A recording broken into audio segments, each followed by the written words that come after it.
জোর করে বাংলাদেশে পুশব্যাক, অন্তঃসত্ত্বা হয়েও একাধিক অত্যাচার সহ্য করতে হয়েছিল সোনালী খাতুনকে।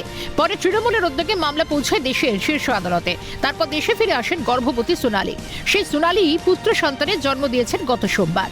মঙ্গলবার বীরভূমের রামপুরহাটে রণসংকল্প সভা শেষে রামপুরহাট মেডিকেল কলেজ ও হাসপাতালে গিয়ে সদ্যজাত মা ও সন্তানের সঙ্গে সাক্ষাৎ করলেন তৃণমূলের second in command Abhishek Bandyopadhyay.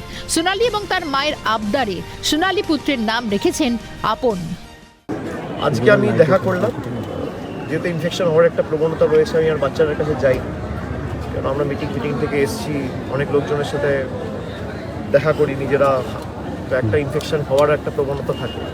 আমি নিজে সমস্ত প্রোটোকল মেনে ভিতরে গেছি, মাথায় টুপি, গাউন, মাস্ক পরে, এবং বেশি কাউকে ঘুরতেও বারণ করেছিলাম। সোনালী এবং ওর মা আমাকে অনুরোধ করেছে যে বাচ্চাটার নাম রাখার জন্য। আমি প্রথমে ওদেরকেই অনুরোধ করলাম যে আপনারা যে প্রতিকূলতা সমস্যার মধ্যে দিয়ে গেছেন, আপনাদেরই উচিত বাচ্চাটার নাম রাখা। এবং তারপরেও তারা আমাকে রিকোয়েস্ট করে।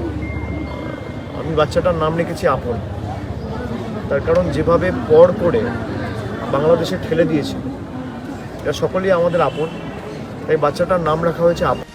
পূর্ব পরিকল্পনা অনুযায়ী কথা ছিল মঙ্গলবার রণসংকল্প সভার আগে সোনালী এবং তার সদ্যজাতের সঙ্গে দেখা করবেন অভিষেক, কিন্তু ডিজিসি এর নানা টালবাহানায় বদল করতে হয় সময়সূচি। তাই সভা শেষ করে হাসপাতালে পৌঁছান অভিষেক। শুধু শারীরিক অত্যাচার নয়, মানসিক অত্যাচারও সহ্য করতে হয়েছে সোনালীকে। রাতের পর রাত জঙ্গলে নদী পেরিয়ে ঢাকায় পৌঁছালে পুলিশের গ্রেফতারি।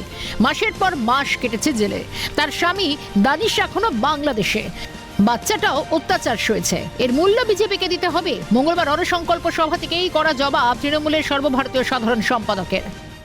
এই মাটির একজন মেয়ে সোনালী খাতুন জোর জবরদস্তি গায়ের জোরে বাংলাদেশি বলে দাগিয়ে দিয়ে তাকে বাংলাদেশের জেলে পাঠিয়ে দেওয়া হয়েছে। হাইকোর্ট সুপ্রিম কোর্ট থেকে অর্ডার করে তৃণমূল কংগ্রেসের সৈনিকেরা লড়াই করে তাকে নিয়ে আসার ব্যবস্থা করেছে। সে গতকাল একটা ফুটফুটে পুত্র সন্তানের জন্ম দিয়েছে। আমি দেখতে রামপুরহাট মেডিকেল কলেজে যাব। রামপুরহাট মেডিকেল কলেজ থেকে বেরিয়ে শেষমেশ তারাপীঠের মায়ের মন্দিরে পুজো দিতে পৌঁছান তৃণমূলের second in command Abhishek Bandyopadhyay. হাজার হাজার জনতার মাঝখান দিয়ে জনসংযোগেই মনোযোগ সেকেন্ড ইন কমান্ডে। মন্দিরে আরতি সেরে বেরিয়ে জানান মা কোনোদিনই খালি হাতে ফেরাননি। সব মিলিয়ে বিধানসভা ভোটকেই পাখির চোখ করে কৌশলগতভাবে এগিয়ে চলেছে শাসক দল তৃণমূল। তার বলার অপেক্ষা রাখে না। বীরভূম থেকে ভোলানাথ চক্রবর্তী রিপোর্ট, ক্যালকাটা নিউজ।